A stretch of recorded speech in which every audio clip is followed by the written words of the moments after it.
오늘 말씀 여러분께서 잘 읽으시고 잘 이해가 되셨을지 모르겠는데요. 저는 말씀을 준비하는 사람으로서 명확하게 이해를 하고 전해야 되잖아요. 근데 제가 성경을 읽으면서 이 부분이 굉장히 이해하기가 쉽지 않았어요. 저는 그래서 여러분처럼 이렇게 한국에서 학교를 오래 다니신 분들을 굉장히 존경하고 저도 좀 부러워하는 마음이 있습니다. 저는 아무리 제가 독해를 해보려고 노력을 해도 이게 잘 이해가 되지 않더라고요. 그래서 제가 여러분께 먼저 오늘 11절부터 15절까지의 내용을 좀 간결하게 몇 문장으로 설명을 드리고 나서 좀 말씀을 드리고자 합니다. 제 편의를 위해서예요. 제가 모르면 여러분 중에도 모르는 분이 많을 거다 생각을 하기 때문에 이렇게 좀 생각을 먼저 말씀을 드리는 겁니다. 오늘 말씀은 내용은 뭐냐면 바울이 하는 모든 것들에 항상 배경이 있지 않겠습니까? 우리가 하는 것들의 일에 그냥 단순히 내가 좋아서 내가 기뻐서 하는 그런 것 정도는 아니겠죠. 바울이 하는 것 모든 것의 배경에는 그리스도의 사랑이 강건하기 때문이다라는 고백이 있는 겁니다.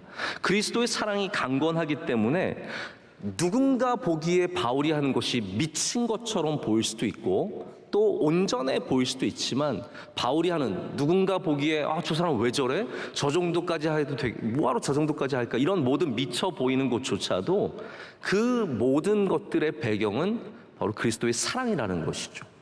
사랑이라는 것이고 그것이 하나님 앞에 명백하게 알려지고 고린도 교회 사람들에게도 외모로 사람들을 취하는 사람들이 고린도 교회 사람들이거든요. 그러니까 나의 속마음을 모르고 내 안에 있는 이 그리스도의 사랑을 모르는 너희에게도 너의 그 양심까지도 이것이 알려지기를 원한다라고 하면서 전하는 내용이 오늘 본문의 말씀입니다. 저는 그래서 이 말씀을 통해서 우리 사역자들이라는 것이 뭐 돈을 받고 일하는 목회자들 이러한 사역자만이 아니라 우리 말씀의 사역자들, 할렐루야, 하나님의 말씀을 받은 우리 모두가 중요한 자세 몇 가지를 좀 생각해 봐야 한다고 오늘 말씀을 준비를 해봤습니다. 이 자세라는 것이 참 중요하지 않겠습니까?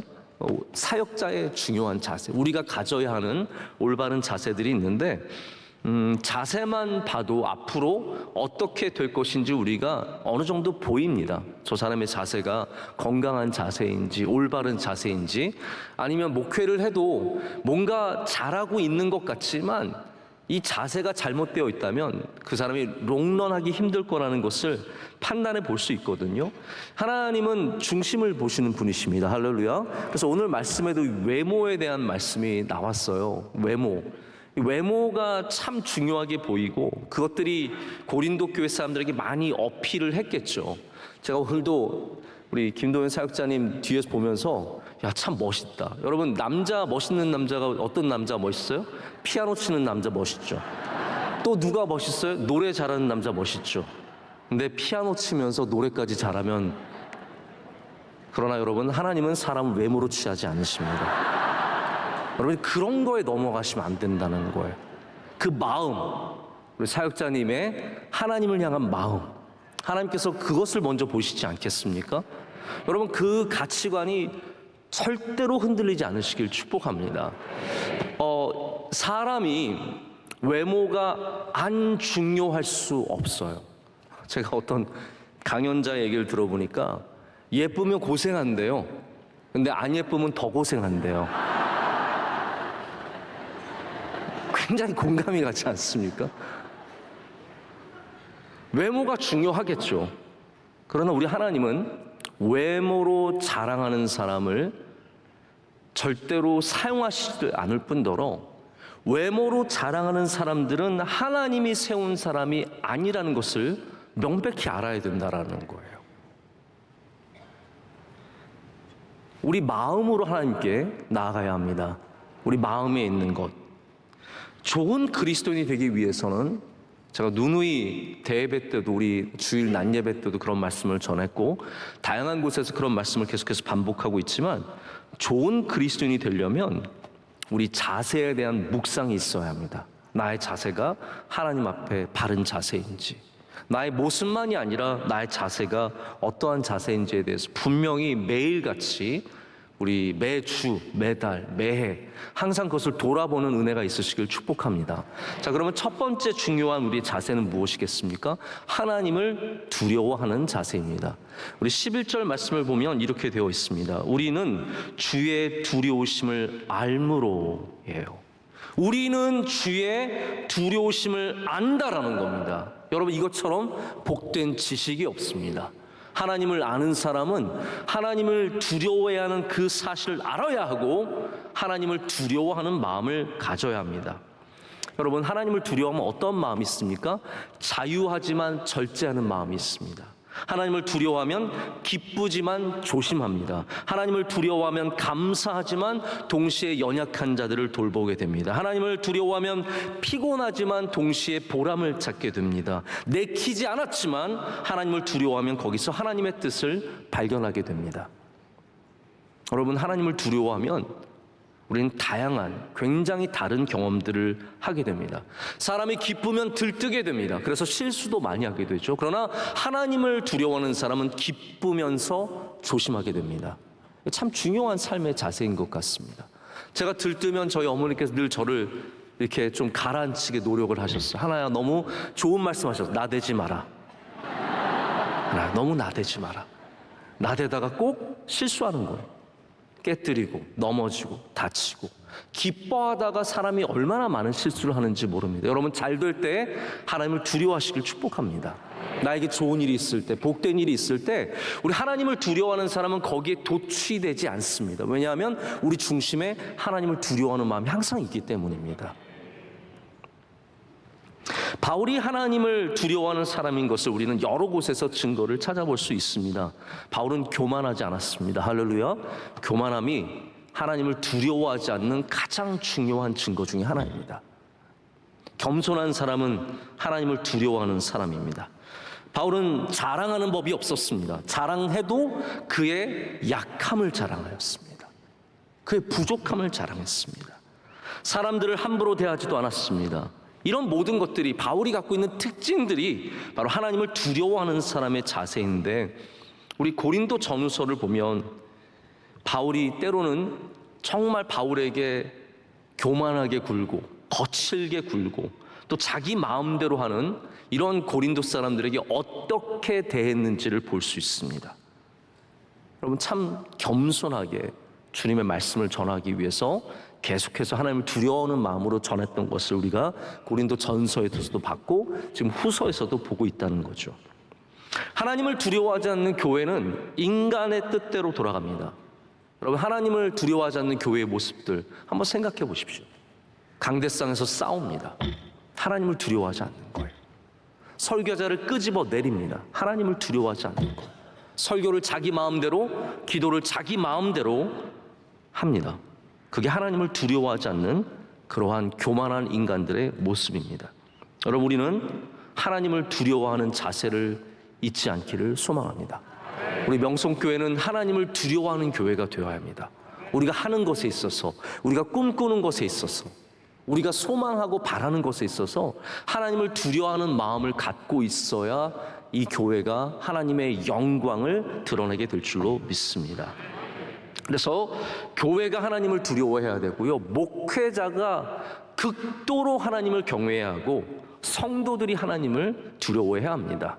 그래야 교회가 평안합니다.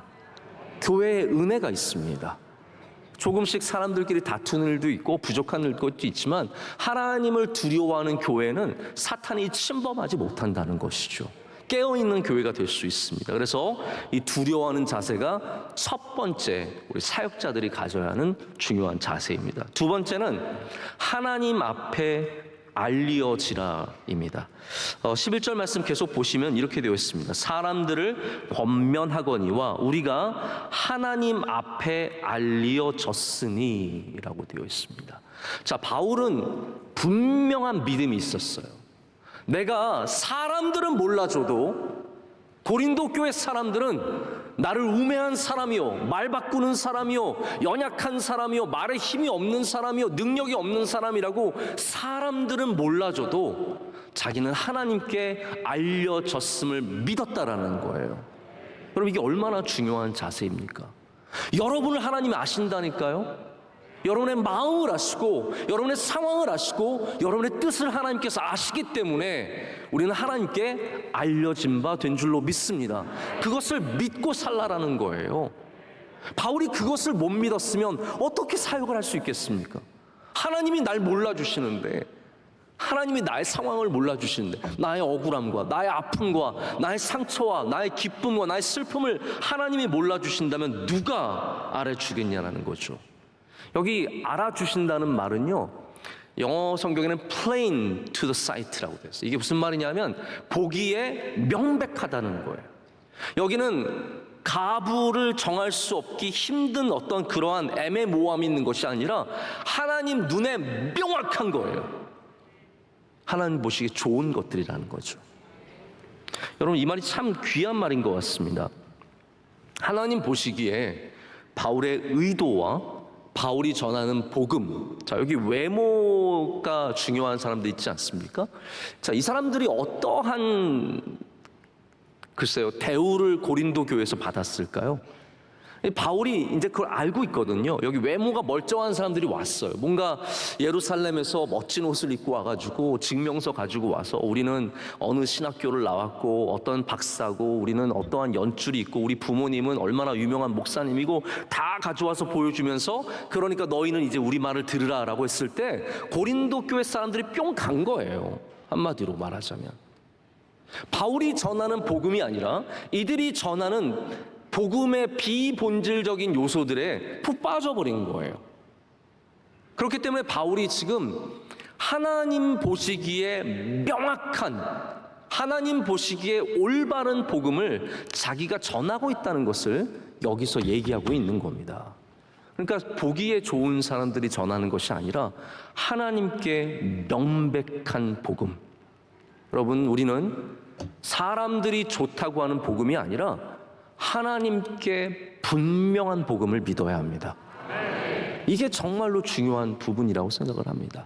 시대가 바뀔수록, 문화가 바뀔수록 복음은 희석되고 또 애매모호하게 섞여버려서 무엇이 복음이고 무엇이 아닌지 분별하기조차 어려울 정도로 섞여버릴 때가 많습니다. 여러분, 우리는 명확해야 합니다. 복음 위에 서야 하고 복음을 전파해야 하고 복음으로 끝까지 살아야 할 줄로 믿습니다. 근데 여러분, 세상이랑 이 교회는 교회에서 명백한 것이 세상에서도 명백한 건 아닐 때가 참 많습니다. 여러분, 수요 예배 나오시는 거를 여러분이 얼마나 인정받고 나오실 수 있으십니까? 회사에서 여러분이 수요 예배 나간다고 한다면 넌 크리스천, 예수님 믿지 않는 사람들이 그래? 당연히 가야지 그러면서 보내주십니까? 아니면 너는 왜 수요 예배까지 나가야 하냐? 주 일요일 날 교회 갔으면 됐지 뭐하러 수요일까지 그렇게 난리를 치면서 가냐고 하지 않겠습니까? 여러분, 나 지금 하나님을 경외하고 하나님을 사랑하는 나에겐 너무나 명백한 것이지만 세상에서는 명백하지 않은 것들이 너무나 많이 있습니다. 제가 좋은 예는 아니라고 생각을 했지만 이것이 또 세상에서 믿지 않는 사람들에게 너무나 거부감이 있는 것이기 때문에 한번 예를 들어볼게요. 11조라는 게 있습니다. 저도 이렇게 늘 11조 봉투를 볼 때마다 여러분 그런 감정이 드실지 모르겠는데 저는 그렇더라고요. 여기서 이제 저희 예배 때 이렇게 헌금을 올려드리면, 예물을 올려드릴 때마다, 봉헌할 때마다 제가 딱 받으면 위에 11조가 있으면 저는 왜 그게 그렇게 감동이 되는지 모르겠어요. 이분의 삶을 하나님께 올려드리는구나. 이게 왜냐하면 목사인 저는 너무 당연한 거죠. 제가 11조를 내는 건 너무나 당연한 건데, 저는 성도님들이 11조를 내는 걸 보면은 이분 진짜 왜 내실까? 무슨 믿음으로 낼까? 그런 생각을 많이 해보게 됩니다. 어떤 분들은 많아요. 어떤 분들은 적어서 이분은 11조가 맞을까? 혹시 10의 0.5조는 아닐까. 다양한 생각을 해보지만 제가 늘 말씀드리지만 여러분 11조를 어려운 분들은 10의 1조로 시작하는 건 진짜 힘든 일입니다. 10의 0.1조라도 한번 시작해 보시는 것이 참 좋은 거라고 생각을 하는데요. 세상 사람들에게 11조는 이해가 안 되는 거예요. 밥 벌어먹고 살기 힘든데 그걸 왜 교회에다 갖다 바치냐. 여러분 이거 교회에다 갖다 바치시는 겁니까? 아니잖아요. 우리에게 명백한 건 무엇입니까? 저에게 주신 거예요? 아니 차라리 저에게 주셨으면 좋겠어요. 좋기라도 하게요. 아닙니다. 이거는 우리의 믿음의 고백이잖아요. 근데 그게 어떻게 세상 사람들에게 명백할 수 있겠습니까? 여러분, 우리는 하나님 앞에 명백한 일을 행하는 것을 기쁘게 여길 줄 알아야 합니다. 그것이 11조가 되었다. 아직 못하시는 분들 괜찮습니다. 그러나 11조가 되었든 예배가 되었든 봉사가 되었든 무엇이 되었든 우리는 먼저 하나님께 알려지기를 바라야 된다는 것이죠. 이 고린도의 사람들은 바울을 쉽게 받아들이지 못했습니다. 왜냐하면 바울은 복음으로 명백하게 살아가는 사람이었지만 사람들 앞에서는 그렇게 보이지 않았기 때문이에요. 바울은 약해 보였고 때로는 이상한 말을 하는 것 같았고 바울의 연약함은 고린도 사람들에게 늘 걸림돌이었습니다. 뭔가 바울이 문제가 있는 것 같아요. 누가 봐도 바울은 그들에게 자랑스러운 사도가 아니었다는 거예요. 사도라면 멋지게 주님의 일을 감당하면서 멋진 외모를 갖고 멋진 목소리를 갖고 힘있게 사역하는 사람이면 좋겠는데 그러한 자랑거리가 하나도 되지 못했어요. 그래서 그들은 하나님이 보내주신 사람인 것인가에 대해서 명백하게 고백을 할 수 없었습니다. 그러나 바울이 말하는 것은 나는 하나님 앞에 명백하게 받아진 사람이다라는 것입니다. 여러분, 사역자들은 하나님께 드러나도록 일해야 합니다. 할렐루야. 우리가 무슨 일을 하든지 작은 일을 하든지 큰 일을 하든지 사람에게 알려지기보다 사람은요 절대로 몰라도 괜찮습니다. 자꾸 알리려고 하는 그 유혹을 꼭꼭 누르십시오.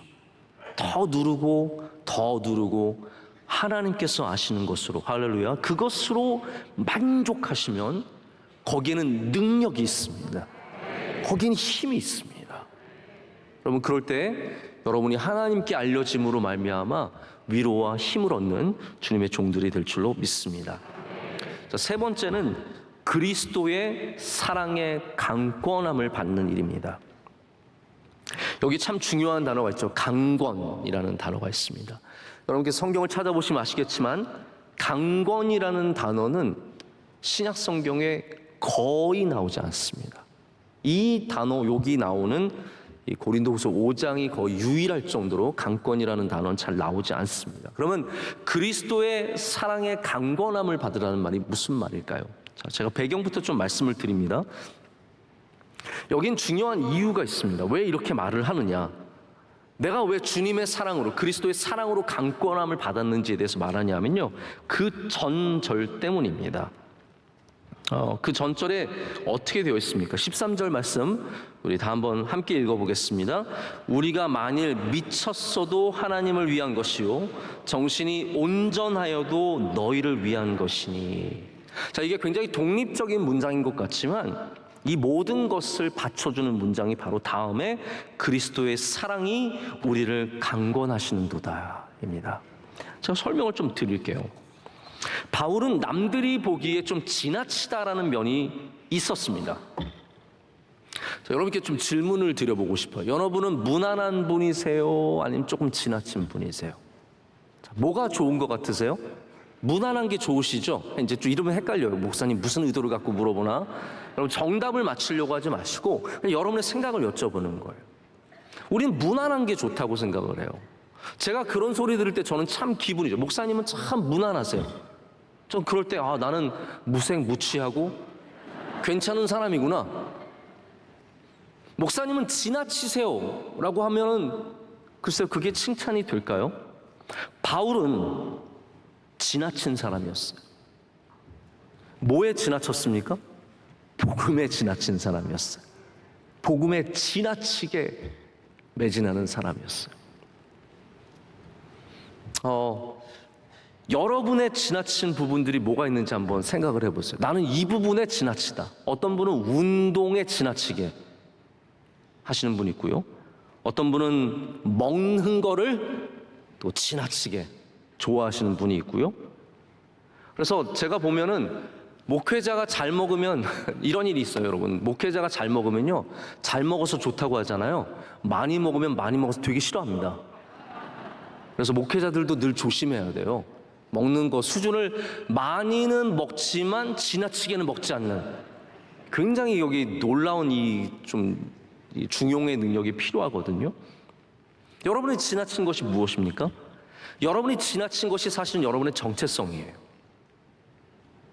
여러분이 누구인지를 보여주는 것이 나의 지나친 부분이라는 거죠. 우리는 대부분 밸런스를 굉장히 중요하게 여기는 것 같습니다. 밸런스 있는 삶, 요즘에 워라밸 많이 얘기를 하는데 워크라이프 밸런스가 맞으면 참 좋다라고 하죠. 근데 여러분, 무엇인가를 이루려면 밸런스로는 이룰 수 없습니다. 치우침이 있어야 그걸 이룰 수 있죠.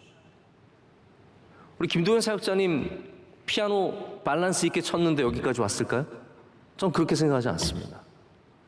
성악하시는 우리 권사님 노래 그냥 대충 부르고 밸런스 있게 놀러 다니고 친구도 만나고 그랬는데 성악을 잘하게 됐을까요? 아니거든요. 지나치게 열심히 한 거죠. 지나치게 열심히 해야 능력이 생기는 겁니다. 치우침이 없이 우리가 이룰 수 있는 것은 한계가 있습니다. 조금씩 밸런스 있게 하면서 삶의 여유를 가지면서 하는 것들은 절대로 여러분의 전공이 될 수 없습니다. 그냥 취미 정도 되는 거겠죠. 뛰어난 운동선수 한번 생각해 보십시오. 우리는 올어라운드 플레이어를 굉장히 존경해요. 수비도 잘하고. 박지성 선수가 맨날 우리가 칭찬했던 게 뭐예요? 수비도 잘하고 공격도 잘하고, 그래서 세계적인 선수가 못 됐어요. 여러분 그걸 아셔야 돼요.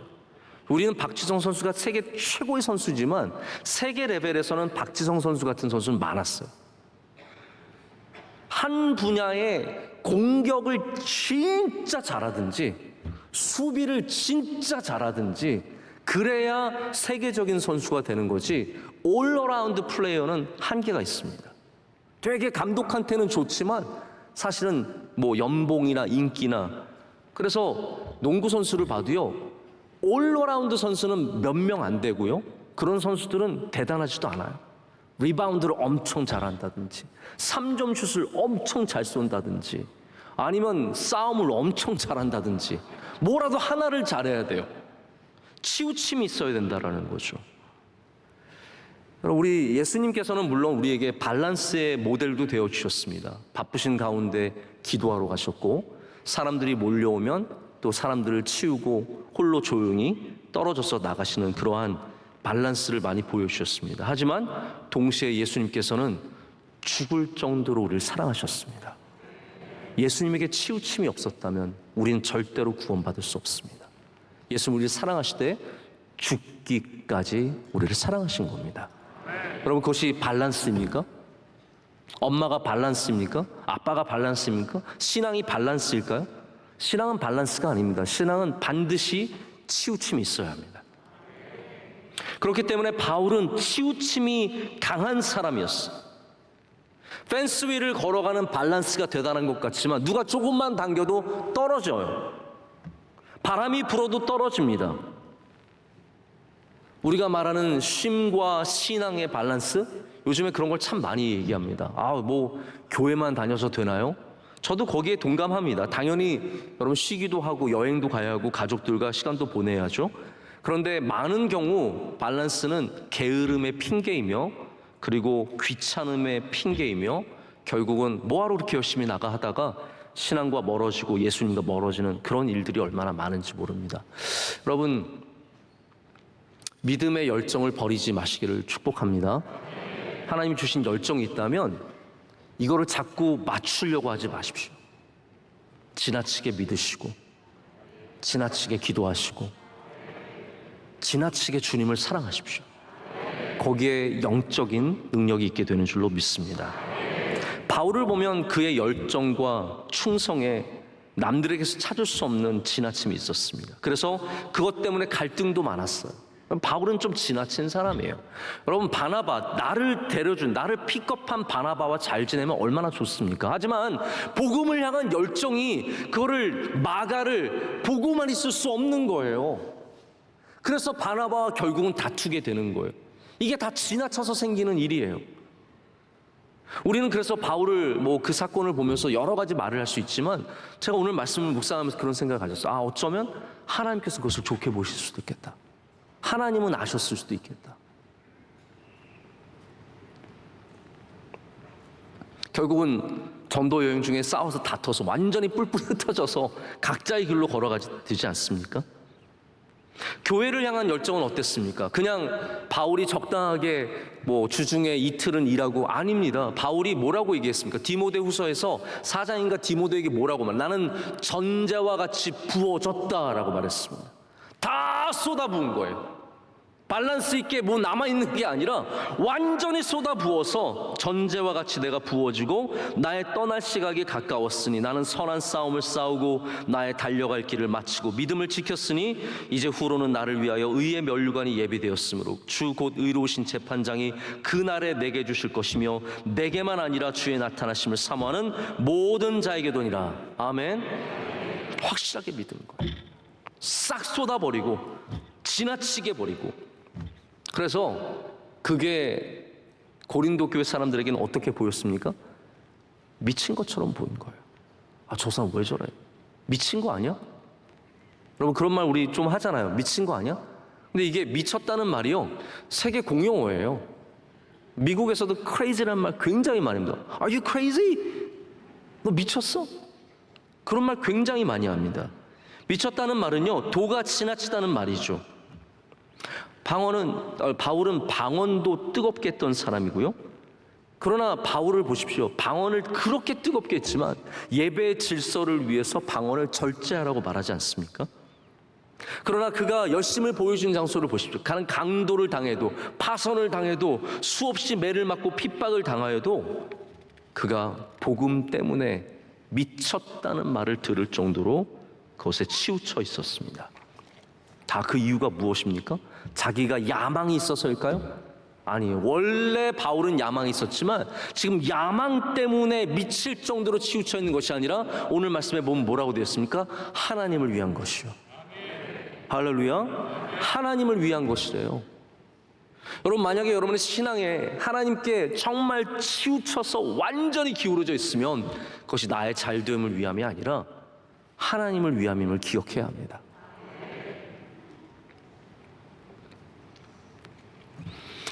온전한 부분도 있었습니다. 바울이 온전한 부분, 이건 굉장히 이성적인 부분을 말하는 거거든요. 바울의 고린도 전후서를 보면은 바울이 얼마나 냉철하게 고린도 교회 사람들을 가르치고 교훈하고 바른 길로 인도하기 위해서 얼마나 귀한 말씀들을 많이 적습니까? 교회에 감추어진 교만들, 고린도 교회에 있었던 잔혹한 모함들과 수많은 말의 칼날들, 다 바울이 들춰내서 사람들 앞에 낱낱이 보여주면서 이것이 너희의 모습이다라고 하면서 가장 온전한 모습을 보여주죠. 고린도 교회 사람들은 감추고 싶었을 거예요. 그들의 음행을 감추고 싶었을 것이고, 그들이 파벌로 나눠져 있어서 생판 교회에 오기만 하면 싸움만 하는 그런 사람임을 다 감추고 싶었겠지만 바울은 온전함으로 싹 다 드러냅니다. 너희가 이런 사람이라는 거예요. 너희가 하나님을 믿는다 그러고 예수님 믿는다 그러지만 사랑이 없기 때문에 울리는 꽹과리에 지나지 않고 아무것도 아니라는 거예요. 싹 다 드러내놓고 지금 바울이 그것을 왜 그렇다고 말합니까? 너희를 위한 것이라고 말하고 있습니다. 바울의 온전함은 그가 이렇게 논리적으로 복음의 말씀으로 사람들의 연약함을 다 드러낸 것은 바로 너희를 위한 것이다 라고 말합니다. 여러분, 우리가 치우쳐도 하나님을 위해서, 할렐루야, 정신을 똑바로 차려도 우리의 이웃들을 위해서 해야 될 줄로 믿습니다. 우리의 자세라는 것, 이것이 바로 그리스도의 강권하심이 있기 때문이라는 거예요. 내가 좋아서, 내가 하고 싶어서, 내가 리더가 되고 싶어서, 내가 잘난 척하고 싶어서, 내가 고린도 교회에서 영원히 해먹기 위해서 하는 것이 아니라 오직 그리스도의 사랑이 우리를 강권하시기 때문이라는 겁니다. 자, 강권에 대해서만 좀 말씀을 드리고 말씀을 맺고자 합니다. 이 강권이라는 단어는 아까 말씀드렸다시피 신약 성경에서 거의 쓰이지 않는 단어입니다. 그런데 가장 흡사하게 똑같은 단어를 쓰고 있는 것이 사도행전 18장이에요. 찾아보지 않으셔도 되는데 제가 이걸 찾아보면서 저는 굉장히 놀랐어요. 왜냐하면 사도행전 18장의 배경이 되는 도시가 어디입니까? 맞습니다. 여러분 전혀 모르시겠지만 고린도입니다. 자, 똑같은 단어가 고린도 후서에 나오는데 고린도에 있었던 사건에서 이 단어가 또 똑같이 나왔습니다. 자, 고린도에서 바울이 함께 텐트를 만들던 사람들이 누구입니까? 바로 브리스길라와 아굴라라고 하는 일꾼들이에요. 이 사람들이 고린도에 내려와서 함께 장막을 기부면서 주님의 일을 전하고 주님의 말씀을 전하고 안식일에 뜨겁게 주의 도를 가르쳤어요. 그러는 중에 바울의 복음 전파 사역을 위해서, 그래서 사실 이 전으로 다시 돌아가자면 브리스길라 아굴라와 텐트를 만드는 그게 중요한 것이요, 우리가 불과 4장에서 5장 이 초반에서 장막 얘기를 했잖아요. 이게 괜히 나온 게 아닙니다. 고린도에서 장막 깁는 일을 했었기 때문에 고린도 교회 사람들에게 장막이라고 하는 이 메타포가, 이 비유가 너무나 잘 들어간 거죠. 그 다음에 이제 무슨 말씀이 나오냐면 실라와 디모데가 마게도냐로부터 내려와서 고린도에서 말씀을 전하기 시작했어요. 같이 복음을 전하는데 그때 쓰였던 단어가 뭐냐면요, 바울이 하나님의 말씀에 붙잡혀 유대인들에게 예수는 그리스도라 밝히 증언하니라고 했는데요, 붙잡혔다라는 단어가 강권이라는 단어와 똑같은 단어예요. 근데 번역이 완전히 다르죠? 자, 그러면 제가 여기 이제 좀 설명을 드려야 돼요. 요즘에 제가 헬라어를 근 1년간 한 번도 얘기한 적 없습니다.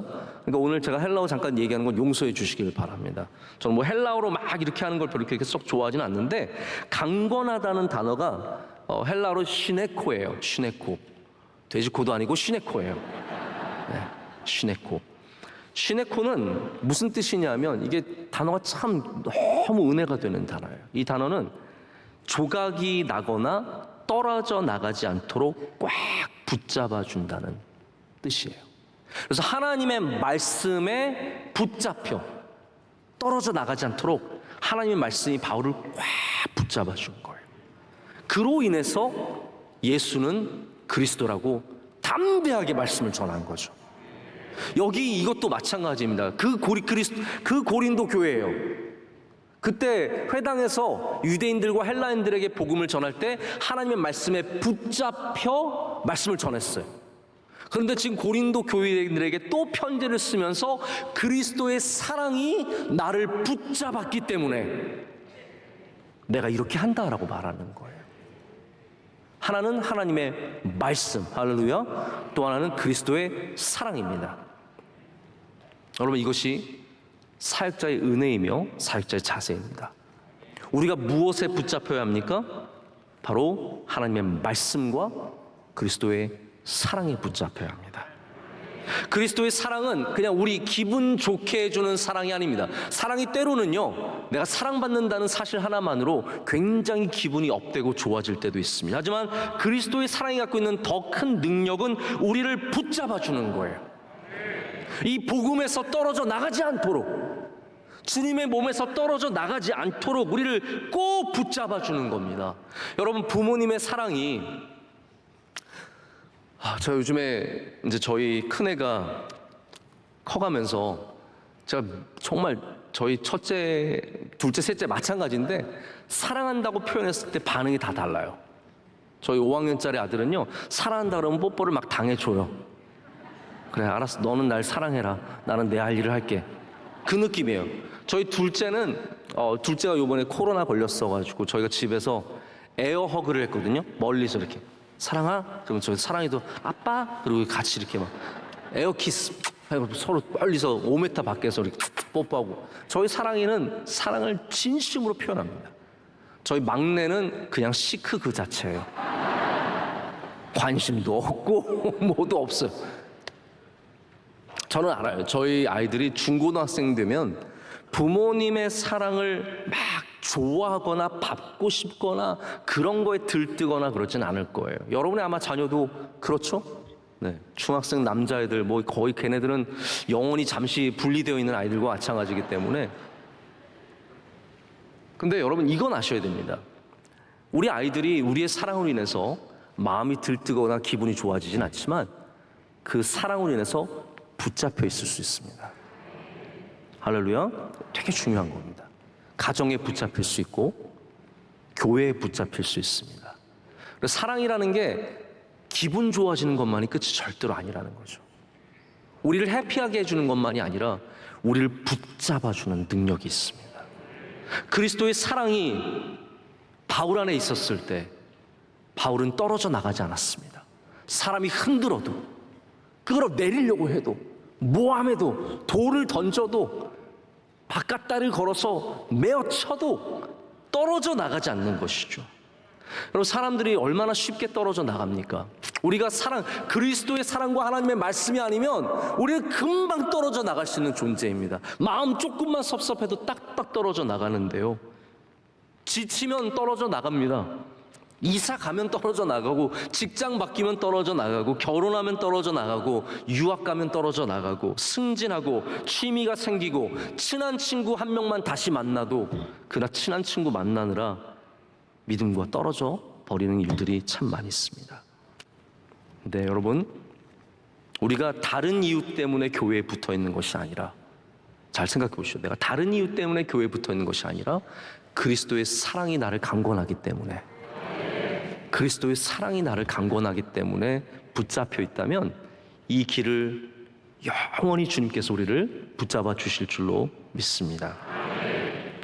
제가 어떤 목사님 이야기 하나만 말씀을 드리고 말씀을 맺겠습니다.